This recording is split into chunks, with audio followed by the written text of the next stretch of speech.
Hello అండి, అందరు ఎలా ఉన్నారు? Welcome back to my channel Lalitha's home food. ఇవాళ మీకు చూపిస్తున్నాను ఆమ్లా పికిల్. అదేనండి మన ఉసిరిగాయ పచ్చడి. మనం ఎంతో రుచిగా తింటాం కదా వీటిని. ఇలాంటి పచ్చడి, పండుమిరపకాయ పచ్చడి రెస్పాన్స్ చాలా బాగుందండి. Thank you so much. అందుకే మళ్ళీ మీ ముందుకి ఇలా ఈ ఉసిరికాయ పచ్చడిని కూడా తీసుకొచ్చాను. మీరు తప్పకుండా ఈ వీడియోని ఎక్కడ స్కిప్ చేయకుండా చూడండి. ఇక్కడ నేను ఒక చిన్న టిప్స్ అయితే చెప్పానండి.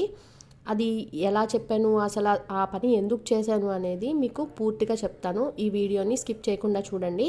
ముందుగా ఇక్కడ నేను చూపిస్తున్నట్టుగా 3/4 కేజీ ఉసిరికాయలు అయితే తీసుకున్నానండి. ఇవి ఇంచుమించు 30 నుంచి 35 కాయల వరకు ఉన్నాయి. ఇవి గ్లాసు లెక్క కొలిస్తే 2 గ్లాసులు అయ్యాయండి. ఇవి బాగా కడుక్కొని ఒక పొడి బట్ట మీద వేసి వాటిని బాగా తుడుచుకొని కాసేపు ఒక 10 మినిట్స్ ఆరపెట్టుకోవాలండి. ఇక్కడ మనము ఏరుకునేటప్పుడు కూడా చూసుకోండి, ఇది గట్టిగా ఉండాలి కాయ. అదే మనకి మధ్యలో కొంచెం మెత్తగా అయిపోతుంది, బ్రౌన్ కలర్లో వచ్చేస్తుంది అనమాట. అది చూసుకొని వాడుకోండి. దానివల్ల మనకి నీరు వచ్చేసి పచ్చడంతా పాడైపోయే అవకాశం ఉంటుందన్నమాట. కాయలన్నీ ఒకసారి గట్టిగా నొక్కి చూస్తే గట్టిగా ఉంటేనే మీరు పచ్చడికైతే తీసుకోండి. లేదంటే ఏ హాట్ వాటర్లోనో వాటిని యూజ్ చేసుకోవచ్చు. బట్ ఉసిరికాయ ఎప్పుడు పాడైపోదండి. చాలా మంచిది హెల్త్కి, హెయిర్కి, స్కిన్కి చాలా అంటే చాలా మంచిది. డైజెషన్కి కూడా చాలా మంచిది. అందుకే మన పెద్దవాళ్ళు ఉసిరికాయ పచ్చడిని అయితే ఇలా స్టోర్ చేసుకునే పద్ధతిని కనిపెట్టారు. ఈ రోజుల్లో మనం టైం లేక బయట ఆర్డర్ చేసుకుంటున్నాం కదా, కానీ ఒక్కసారి ఈ టిప్స్ యూజ్ చేసి ఇంట్లో ఒక్కసారి ట్రై చేయండి, మీకే నచ్చుతుంది. ఒక ప్యాన్ తీసుకొని దీంట్లోకి 2 స్పూన్ల ఆవాలు, అలాగే 1 స్పూను మెంతులు తీసుకొని డ్రై రోస్ట్ చేసుకోవాలండి. అస్సలు మాడిపోనివ్వద్దండి. అవి కొంచెం చిటపట్ట సౌండ్ వస్తున్నప్పుడే తీసి పక్కన పెట్టేసుకోండి, ఎందుకంటే చేదు వచ్చిందంటే పికిల్ పాడైపోతుంది. ఇంకా నా చేతిలో ఉన్న చింతపండు చూశారు కదా, ఇంత గుప్పెడు చింతపండు తీసుకున్నాను. అది ఒక 200 గ్రాముల వరకు ఉంటుందండి. ఇందులోకి మనము చింతపండు బదులు 4-5 నిమ్మకాయలు పిండుకొని జ్యూస్ కూడా వేసుకోవచ్చు, కానీ నేనైతే ఇక్కడ చింతపండు వాడుతున్నానండి. ఒకవేళ మీ దగ్గర ఉన్న చింతపండు బాగా పుల్లగా ఉంది అని అనుకుంటే కొంచెం తగ్గించి వేసుకోండి, ఎందుకంటే మనకి ఈ ఉసిరికాయ పచ్చడి అంటేనే పుల్లగా ఉంటుంది కదా. సో ఆ పులుపు ఈ పులుపు కలిపి మనకి ఎక్కువ పుల్లదనం ఇచ్చేస్తుంది అనమాట. అందుకు తగ్గించి తీసుకోండి. ఇక్కడ నేను చూపిస్తున్నంత అయితే సరిపోతుందండి. దాన్ని మునిగేంత వరకు కొన్ని నీళ్లు పోసుకొని పక్కన పెట్టుకోండి. ఇంకా మనము పొడి క్లాత్ మీద కడిగి ఆరపెట్టుకున్న ఈ ఉసిరికాయలను అయితే ఇలా ఘాట్లు అయితే కంపల్సరీ పెట్టుకోండి, ఎందుకంటే అవి మనం నూనెలో వేసినప్పుడు అవి పేలే అవకాశం ఉంటుందండి. అంటే చిటపటలు ఆడిపోతాయి అనమాట. ఫస్ట్ టైం పికిల్ చేసే వాళ్ళకి కొంచెం భయంగా ఉంటుంది. ఖచ్చితంగా ఇలా ఘాట్లు అయితే పెట్టుకోండి. చిన్న చిన్న ఘాట్లు ప్రతి కాయకి పెట్టాలండి. ఏ కాయ పేలుతుంది అనేది తెలియదు, ఎందుకంటే మనం ఆయిల్లో కొంచెం హీట్ ఎక్కువ అయినప్పుడు అవి ఏమవుతుందంటే దగ్గరికి వచ్చేస్తుంది అనమాట. లోపల పల్పు, అందులో సీడ్ ఉంటుంది కదా, ఒకసారి ఎగిరే అవకాశం ఉంటుంది. చాలా జాగ్రత్తగా చేయండి. అలా అని ఏం భయపడొద్దండి, కొంచెం ఘాట్లు పెట్టుకుంటే సరిపోతుంది. ఇంకా చింతపండు ప్యూరీ అయితే ఇలా నేను వడకట్టేసుకున్నానండి. అది వడకట్టుకున్న తర్వాత వచ్చింది, నేను ప్యాన్ పెట్టుకొని మెత్త థిక్ పేస్ట్ కింద తయారు చేసుకోవడానికి పొయ్యి మీద పెట్టుకున్నానండి. దాంట్లో 1 స్పూను ఆయిల్, అలాగే 1/2 స్పూన్ వరకు పసుపు వేసి బాగా, అంటే మనం చింతపండు పులిహోరకి ఎంత దగ్గరగా చేసుకుంటామో అంత దగ్గరగా అయ్యేలాగా మనం పొయ్యి మీద పెట్టి మగ్గించుకోవాలండి ఈ చింతపండు రసాన్ని. ఇంకా నేను మెల్లగా అయితే ఈ ఉసిరికాయలకైతే ఈ ఘాట్లు అయితే పెట్టేసుకుంటున్నాను. ఇవి ఘాట్లు పెట్టుకొని లోపు నాకు చింతపండు కూడా ప్రిపేర్ అయిపోతుందండి. అలాగే నేను బాండీలో ఆయిల్ కూడా పెట్టేసుకున్నానండి. అంటే ప్యారలల్గా 3 పనులు అయిపోతాయి కదా. ఇవి కొంచెం టైం టేకింగ్ ప్రాసెస్ అండి, ఘాట్లు పెట్టుకోవటము. సో ఇక్కడ నేను కొలిచాను చూసారా, 2 గ్లాసులు అయింది.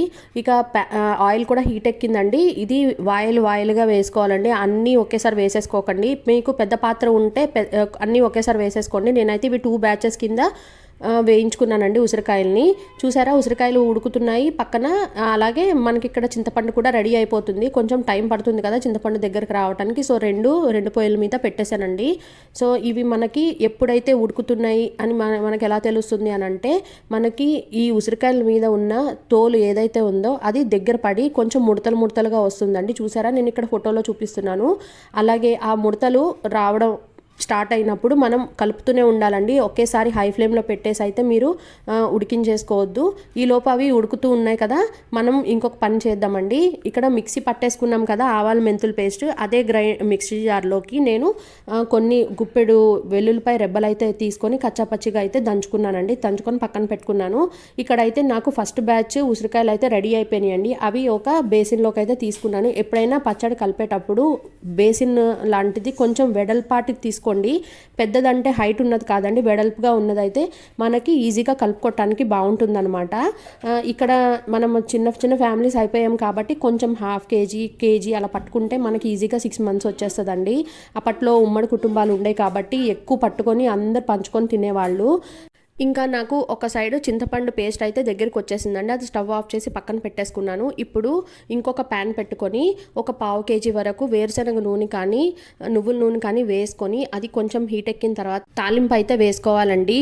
ఆవాలు, సాయమినపప్పు, శనగపప్పు, పచ్చిశనగపప్పు, అలాగే 4-5 ఎండుమిరపకాయలు వేసుకొని ఇంగువ అయితే వేసుకోవాలండి.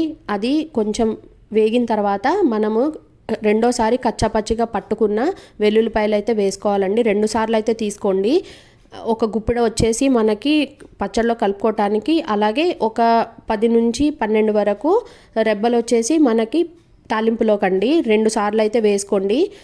ఇంకా అది తాలింపు అయితే మనకి ఖచ్చితంగా చల్లారిన తర్వాతే పచ్చడిలో కలుపుకోవాలండి. అందుకని నేను ముందే తాలింపు వేసేసి పెట్టేసుకున్నాను. కొంచెం తాలింపు దించే ముందు కరివేపాకు కూడా వేసేసి పక్కన పెట్టేసుకోండి.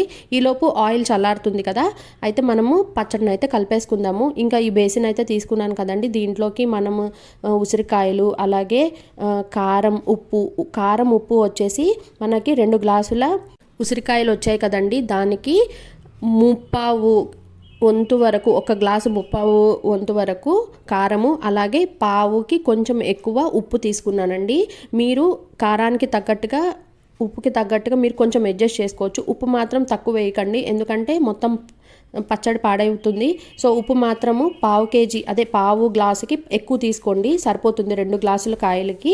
మీకు ఇంకా కేజీల్లో చెప్పాలి అని అంటే 1/2 kg వరకు ఉప్పు పడుతుందండి. 3/4 kg ఉసిరికాయలకి. కారం వచ్చేసి 1/2 kg పడుతుంది, అంటే మీకు తగ్గించి కూడా వేసుకోవచ్చు. ఇక్కడ నేను చేసిన ఒక టిప్ ఆర్ ట్రిక్ అని చెప్పాను కదా ఫస్ట్లో, అది ఏంటి అంటే ఇక్కడ చూడండి, నేను కలుపుతున్నప్పుడు నాకు ఒక ఐడియా వచ్చిందండి.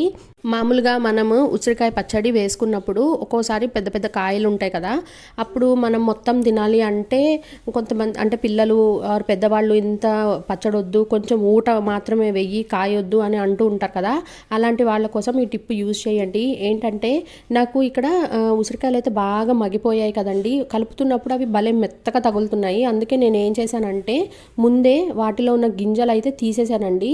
మీరు ఈ టిప్ ముందు కూడా చేయొచ్చు. మనం ఒకసారి వీటిని వేగించిన తర్వాత అప్పుడు కూడా తీసుకోవచ్చు, ఆర్ మనము ఘాట్లు పెట్టుకున్నప్పుడు కూడా ముక్కలుగా తీసి మనము ఫ్రై చేసుకోవచ్చు, ఇలా కూడా చేసుకోవచ్చు అండి. అందుకని నేను మొత్తం అన్ని గింజలు తీసేసాను. ఇప్పుడు మనం పీసెస్ కింద కూడా వేసేసుకోవచ్చు, చాలా బాగుంటుంది కదా. అప్పుడు మనకి వెయిట్ తగ్గుతుంది, మనకి గ్లాస్ జార్ అదే మన సీసాల్లో పెట్టినా సరే ప్లేస్ అనేది ఎక్కువ కూడా పట్టదనమాట. మీరు ఇక్కడ చూసారా వెల్లుల్లిపాయ పచ్చడిలాగా చక్కగా ఆ పీసెస్ అయితే చాలా పుల్లగా ఉన్నాయండి. ఇప్పుడు సీజన్ కదా, ఉసిరికాయ చాలా బాగుంటుంది, హెల్త్ కూడా చాలా మంచిది. మీరు కంపల్సరీ ఈ టిప్స్ యూజ్ చేసి పికిల్ అయితే పట్టుకోండి, చాలా రుచికరంగా కూడా ఉంటుంది. కలర్ చూసారా, మనం ఇక్కడ ఏ ప్రిజర్వేటివ్స్ అయితే ఏమి యాడ్ చేయలేదండి.